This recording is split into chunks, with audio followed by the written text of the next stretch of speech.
Welcome everyone to Here's My Take. I am recording off screen today, but I know people who have clicked on this video. You want to learn about the Bib Card and the AntiNet Zettelkasten system. And for a lot of us, when I was learning it, I'm still learning it. We want to see hands on, right? We want to see what it looks like. How do you do it? So sit tight. I'm speaking off camera today, but that's because I'm going to show you some of my cards that I have created as far as bib cards, so you can see what I do, what my conventions are. So listen, if you like this video, please like the video. If you like the content, like the video, leave a comment and subscribe. So my thought today that I want to speak with you all briefly about is this: that it is my belief that the bib card is the best way to extract salient information from your reading and your listening sources. And that is because it acts as a table of contents for relevant and important ideas. Okay, so I think that's just my belief. Now, there are several ways, and I've done this. I've just like you all, I love books. I love researching things that are interesting to me. I love recording ideas.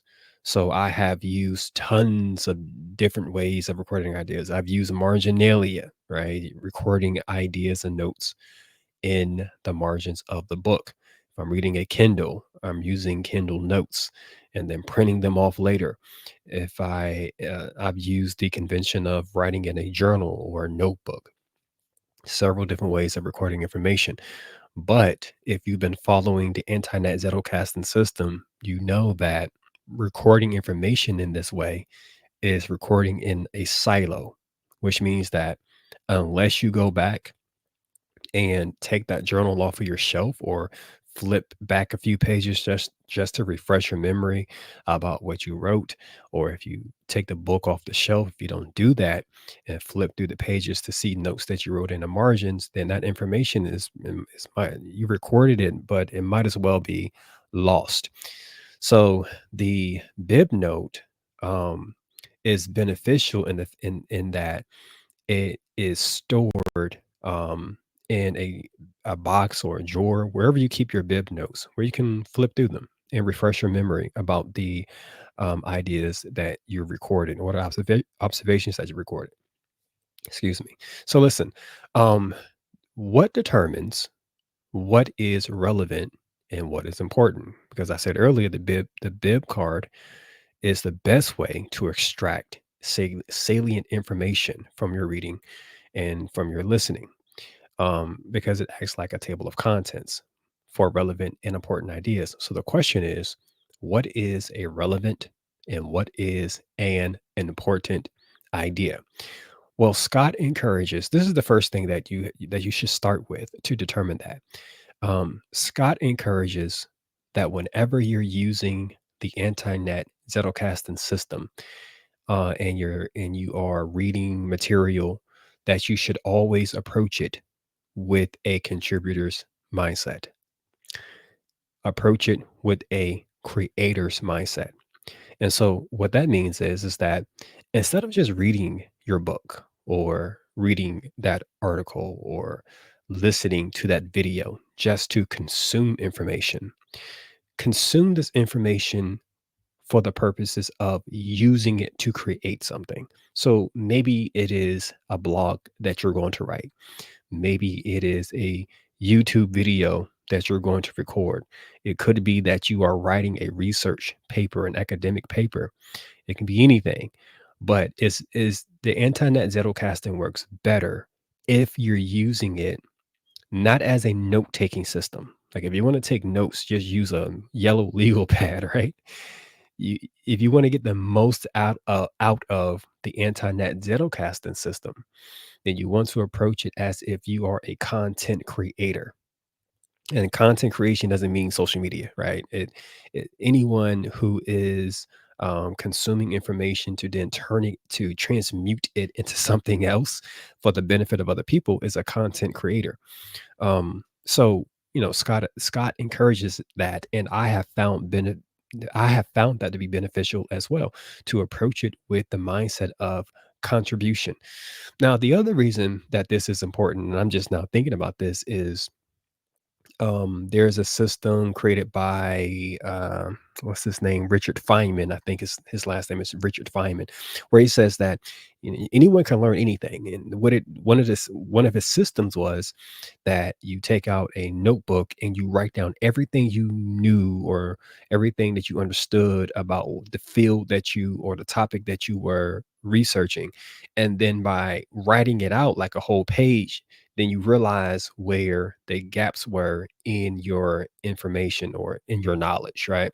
And I think that the Zettelkasten system works in a similar way when you are approaching it as a content creator and as a contributor. All right, so you want to work on um, you want to have a project in mind as you're working on your AntiNet Zettelkasten. Another thing is, um, the reason why this is important is because it helps you to narrow your focus. So if you're reading a good book, if you're reading a great book, you're going to have tons of ideas that will seem important. And the problem is that you don't want to record a ton of ideas. You want to record very specific ideas, those ideas that are relevant and important to what you are doing. If you don't have a narrow focus, then I mean, you're going to be reading this book for a while because you're going to be recording everything. You don't want to record everything. All right. So that's another reason why you want to have a project. It narrows your focus. All right. Now, what I'm going to do is I'm going to pull up on screen and I want to show you some of my old bib cards um, and how I've used them. Now, the bib cards that I'm going to be showing you, the bib card that I'm going to be showing you is from my academic work. Let's see if I can pull this up real quick. It's from my academic work. Here we go. I don't want to start there. Let's start here. So this is from my academic work. So when you are writing out a bib card, what Scott suggests is the convention that he uses is that you want to write out the bibliography information at the very top of the card, which you see I've done here. Now, this bibliography information, whatever citation style you choose to use, I'm using Turabian, which is a like student form of Chicago. That's what you use. If you use APA, MLA, whatever your field is, whatever your profession is, whatever your needs are, that's what you're going to use up here. So with Chicago, it's the first name, last name. I mean, the last name, first name. It is the title of the book, the publisher's city, state, publisher name, and then the year of which it was written. The next thing you're going to do is you're going to write your goal slash intention. Now, for me, Scott says goal, but for me, I like the word intention because I believe in the power of intention. And to some people that might be semantics, but for me, it's not. I like words that I resonate with, and I resonate with the word intention. And so when I set this intention here, and when I'm reading through the book, I keep that intention in the back of my mind. And I think by doing that, my subconscious mind alerts me to information that is salient or important to my intention here. So for this book that I read for class, I said I intend to acquire the necessary information to complete my assignments, learn about worldviews, and train my mind to challenge worldviews. And then the next thing you do underneath that is you write an overview of the book. Now, this is a convention that Scott got from the book is called How to Read. How to Read. Okay, I'm trying to think of the name of it. The guy's name is Mortimer Adler or Adler Mortimer. I can't remember it at the moment. I know somebody's really smart out there. You're gonna put it in the comment section for us because I mean I've read the book. I just don't remember the title. It was a long time ago. But in that book, the author suggests that you do a few things. The first thing you do is you flip the book over, you read the back cover of the book, If it's like a hard copy, then you read the print on the inner insides of the jacket. And then you want to read the table of contents. So here is kind of like a breakdown of the table of contents and kind of a shortened version of it. So who are we? Where are we? Things like that. Yep. Okay. So then that's it. Now this is an old bib card. Okay. Um, I I still do this where I will record the date at the bottom right corner, and that's a convention for me, something that I like because I like to go back through my box. It's just almost like a journal. If I was keeping a journal, I like to go back and see what I was thinking at this time last year, if I'm still thinking the same way, if there are any improvements. So that's why I like to put the date down here in the right corner because it lets me know, what I was thinking around this time, what I was doing around this time. Maybe 5 years from now, I want to go back and look at this card and it'll let me know that, oh, this was in July when you did this. So that's just me. You don't have to do that, but that's a convention of mine. Just sharing with you all what I do. Now, once you write this on the front of your card, and this is a 4 by this is let me slow down. This is a 4 by 6 index card. Right? So then once you finish with this, you're going to flip it over. So you see that this is horizontal, but then you're going to flip it over vertically. All right.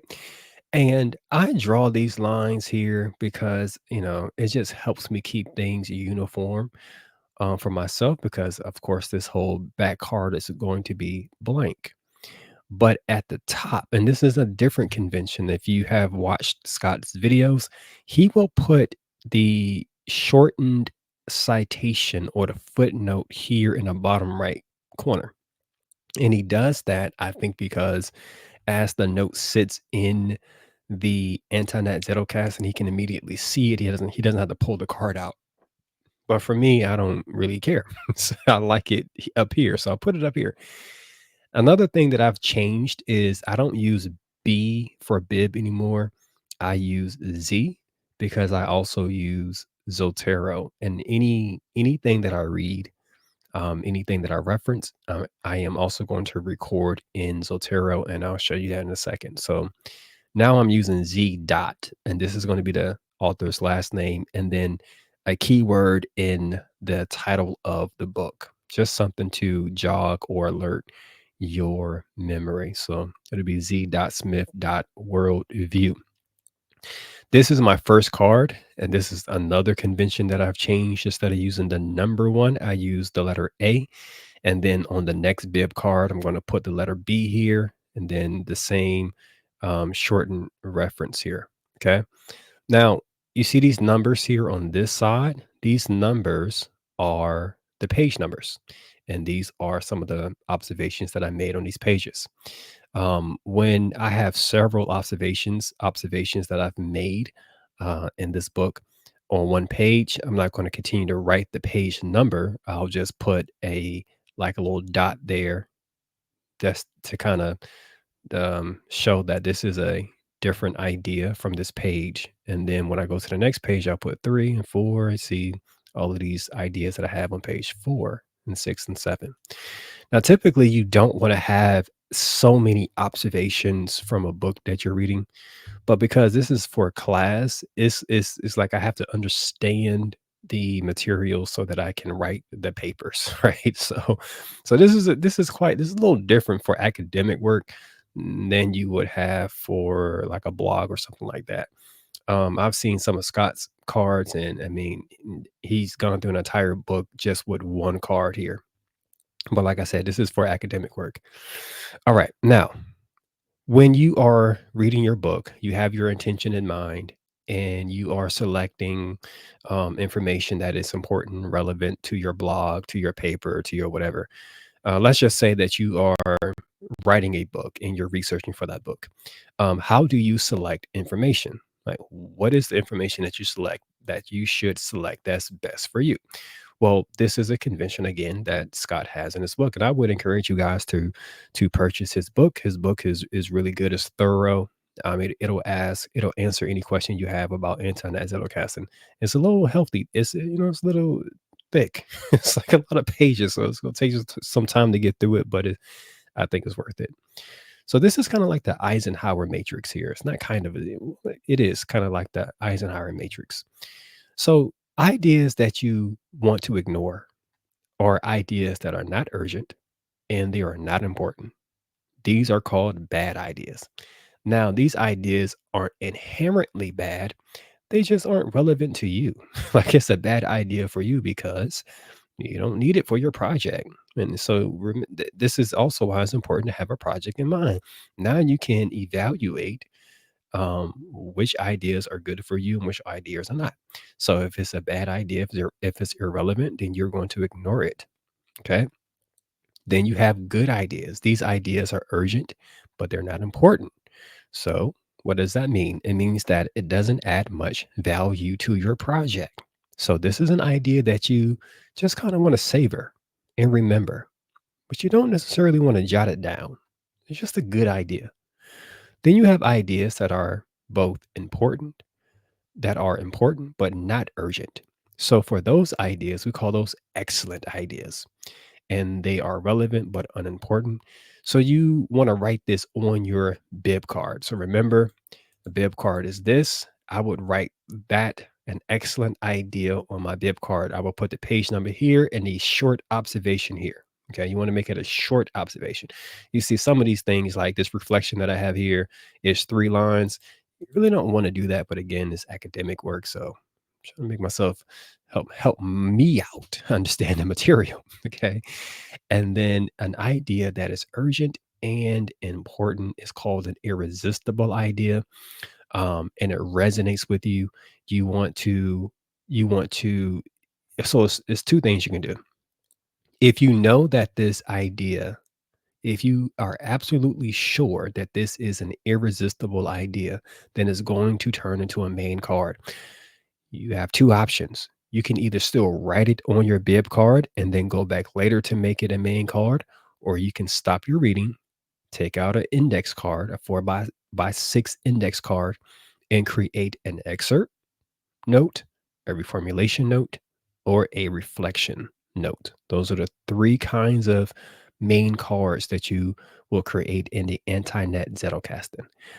For the most part, I think Scott has settled on these words here, but you might hear him say different words. Like, for instance, for the bib note, he might say a staging card, or I think maybe a literary note as well.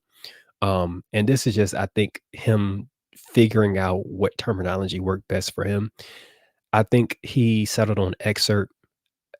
The only thing I think has changed is the reformulation note. So he might call the reformulation note an observation note. Okay. So an excerpt is just what it sounds like. You're taking the author's literal words, you're putting them into quotations, and you're writing it out word for word on your index card. And at the bottom of the index card, whatever your footnote convention is, you're going to write the at the bottom of that card. I use red ink. That's what Scott uses. I use it. I like it. You might want to do something different. It doesn't matter.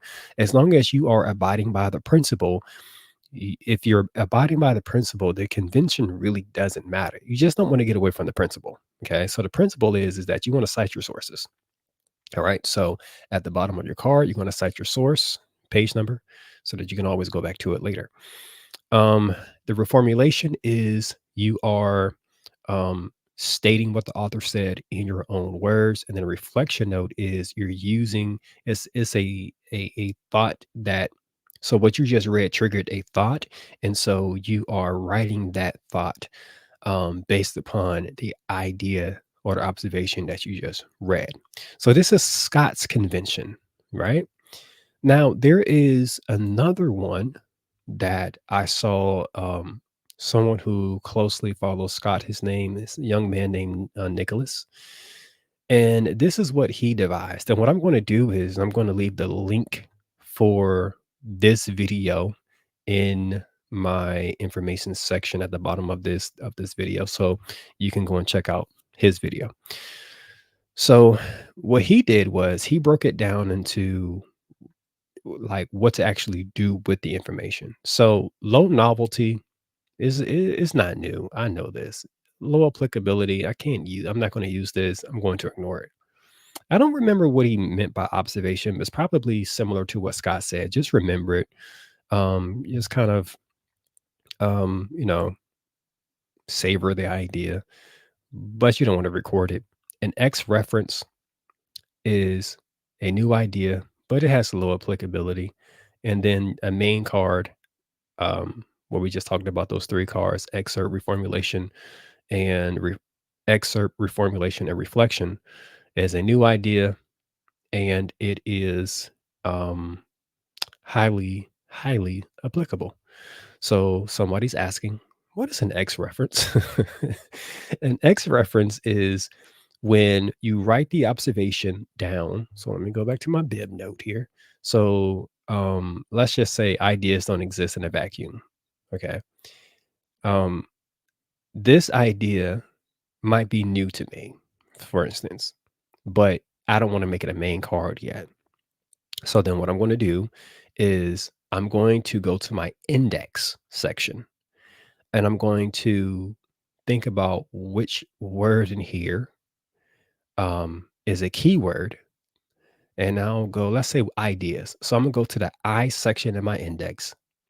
If I don't have a keyword for ideas, a keyword card for ideas, I'm just going to pull out the alphabetical I card, right? And I'm going to put ideas don't exist, dot, dot, dot, or whatever shortened version of this. And then I probably will put in like green ink, um, b.smith.worldview, comma, one, page one. And that's an X reference. So it's in the index. It's on the index card. It's not in the main. It's not in the main section of my AntiNet Zettelkasten. Does that make sense? Right. So that's how you do that. So then when I go to the I section of my index and I see ideas don't exist and I see it in green ink, I know that that means that it's not a card in my main AntiNet Zettelkasten because all of those cards have a numeric alpha code associated with them. So then I that triggers me to know that this um is a bib note. No, I don't have to go to my bibliography section to pull this card out. Like I don't have to go to S for Smith and pull this card out because the the reference is already on the keyword card or the index card, and that reference is here, b.smith.worldview/1. I mean, comma one. All right. I guess I can do a different video about that sometime later. All right. I think that's all I wanted to show you guys. Oh, I know what I wanted to do. I haven't finished this yet. Okay. And then, of course, if it's a main card, if it's high, if it's new, if it's applicable to your project, then you want to make it your main card. All right, so I'm going to wrap this up. So the bib card is the best way to extract information um, from the from the material that you are reading. And I just showed you how it's similar to like a table of contents, right, for ideas. And I showed you how to select ideas that are important and relevant. And I explained to you why it's important to have an intention or a project in mind. Um, and I guess in a different video, I wanted to talk a little bit about this too, about Bloom's taxonomy pyramid and how the anti-net Zettelkasten helps with the creation, like the cognitive ability to create. Um, and I think that by writing, this is my belief. I was just kind of looking at this today. I think the anti-net Zettelkasten kind of begins here with analyzing because you're extracting information, salient information from the material that you're reading. And then as it acts as a communication partner, Scott talks about it being um, as you are going through your cars and you are going through your maintenance rehearsal or refreshing your memory, you might stumble upon some cars that you forgot that you put in there, and then instead of it being instead of it being an internal monologue that you're having with yourself, you are having an internal dialogue. You kind of like are conversing with your AntiNet Zettelkasten.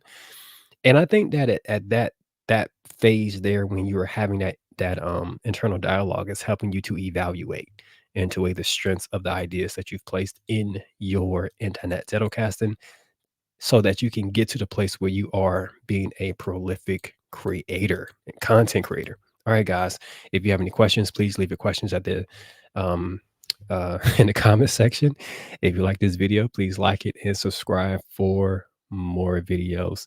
All right, thank you, and I'll see you guys later. Bye.